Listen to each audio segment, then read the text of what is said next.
বাজেটের মাধ্যমে আসলে সরকারের উদ্যোগ এবং নীতি নির্ধারণগুলো আমরা প্রকাশিত হয়। এখন অবশ্যই সরকার আমরা যারা পলিসি করছে ব্যক্তিগতভাবে তাদের কিন্তু প্রিমিয়ামের উপরে একটা কর রেয়াত আছে। আর সেই জায়গাটা হয়তো আমরা সেই ক্যাম্পেইন করে ইন্স্যুরেন্স কোম্পানিগুলো তখন একটা ব্যবসা প্রসারের চেষ্টা করা হয়। এই উদ্যোগটা তো সরকার দিয়ে রেখেছে, এখানে হয়তো বৃদ্ধি করা যেতে পারতো বা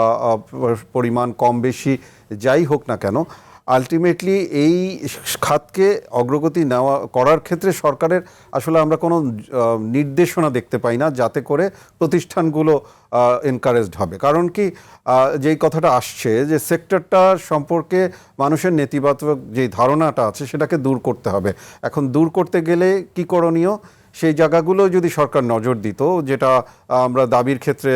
আলোচনা হচ্ছিল যে দাবি যাতে দ্রুত দেওয়ার ক্ষেত্রে হয়তো এক ধরনের আপৎকালীন ফান্ডের কথা আসতে পারে, অথবা টেকনোলজিতে আমরা যে প্রণোদনের কথা আমি উপস্থাপন করলাম। আরেকটা যেটা খাত আপনি যেটা বলছেন যে ট্যাক্স হলিডের বিষয়টা বা ট্যাক্স রিবেটের কথা, ইন্ডিভিজুয়াল বা ব্যক্তির যেই পলিসি করার ক্ষেত্রে তো অবশ্যই রেয়াত আছে। হ্যাঁ, এখন কোম্পানিগুলো কোনো ধরনের রেয়াত পাবে কি না, এখন কোম্পানি কোন খাতে রেয়াত পেতে পারে সেই জায়গাটা যদি সঠিকভাবে নির্দেশনা আসতো, যেমন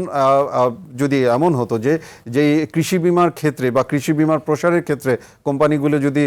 যুগোপযোগী কোনো উদ্যোগ নেয়, সরকার তাকে এক ধরনের ইনসেন্টিভ দিবে বা তাকে এক ধরনের ট্যাক্সে রেয়াত দিবে এই ধরনের। অথবা স্বাস্থ্য বিমার ক্ষেত্রে আমরা যে কথাটা বলছি যে আজকে স্বাস্থ্য বিমা নেই বলে আমাদের কিন্তু স্বাস্থ্য খাতে আজকে যেই দুর্দশা দেখছি, খরচ বাড়ছে, আউট অফ পকেট এক্সপেন্স বাড়ছে, সেই জায়গাটায় মানুষ স্বাস্থ্য বিমা করলে রিয়াত পায়, কিন্তু স্বাস্থ্য বিমা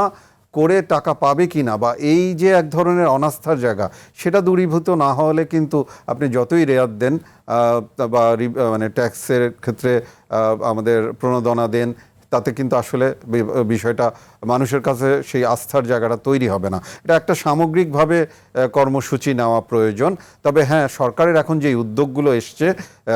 বিশেষ করে কৃষক কার্ড, আমাদের পারিবারিক কার্ড বা অন্যান্য যেই স্বাস্থ্য কার্ড আসছে, সেই জায়গাগুলোতে যদি আমরা বিমা করানোর ক্ষেত্রে প্রতিষ্ঠানগুলো যদি অগ্রগতি দেখাতে পারে এবং সেই জায়গায় সরকার যদি যে প্রতিষ্ঠান এই কাজগুলো করছে তাকে এক ধরনের কর রেয়াত দেয়, তাহলে হয়তো প্রতিষ্ঠানগুলো অনেক বেশি উদ্বুদ্ধ হবে এই ধরনের বিমা প্রসারের ক্ষেত্রে।